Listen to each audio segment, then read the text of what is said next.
సర్దార్ వల్లభాయ్ పటేల్ లాంటి వాడిని కాకుండా కృష్ణయ్యర్ లాంటి వాడిని పక్కన పెట్టుకున్నాడు నెహ్రూ. సర్దార్ వల్లభాయ్ పటేల్ నిర్మోహమాటంగా చెప్తాడు కాబట్టి నచ్చలేదు. ఇంకోటి ఆయన త్వరగా చనిపోయారు.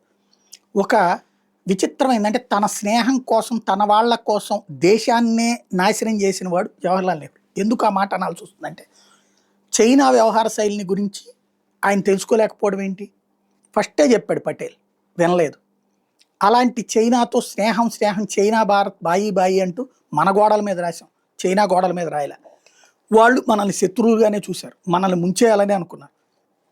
62లో యుద్ధానికి వస్తే మన సైన్యం చైనా సరిహద్దుల దాకా వెళ్ళిపోయింది. చైనా సైన్యానికి సంబంధించిన యుద్ధ విమానాలు అసలు సరిహద్దుల్లో లేవు. అక్కడికి రావాలంటే 2000 కిలోమీటర్ల దూరం నడిచి రావాలి, పరిగెత్తుకు రావాలి. అవి రావడం కష్టం. ఈలోపు మన సైన్యాన్ని పంపించంటే, మన ఎయిర్ ఫోర్స్ని పంపించమంటే నెహ్రూ పంపించడం, మన దగ్గర ఉన్నాయే కొంచెం, అవి వేస్ట్ చేస్తే అట్లాగని. దాంతో చైనా సైన్యం అక్కడికి వచ్చేదాకా మన వాళ్ళు నానా తిప్పలు పడి ప్రాణాలు కోల్పోయారు. మన సైన్యాన్ని గాలికి వదిలేసినటువంటి రక్షణ మంత్రి, గాలికి వదిలేసినటువంటి ప్రధానమంత్రి, గాలికి వదిలేసినటువంటి ఆర్మీ చీఫ్, ఈ దరిద్రుల కారణంగా ఆ రోజున మనం సర్వనాశనం అయ్యాం.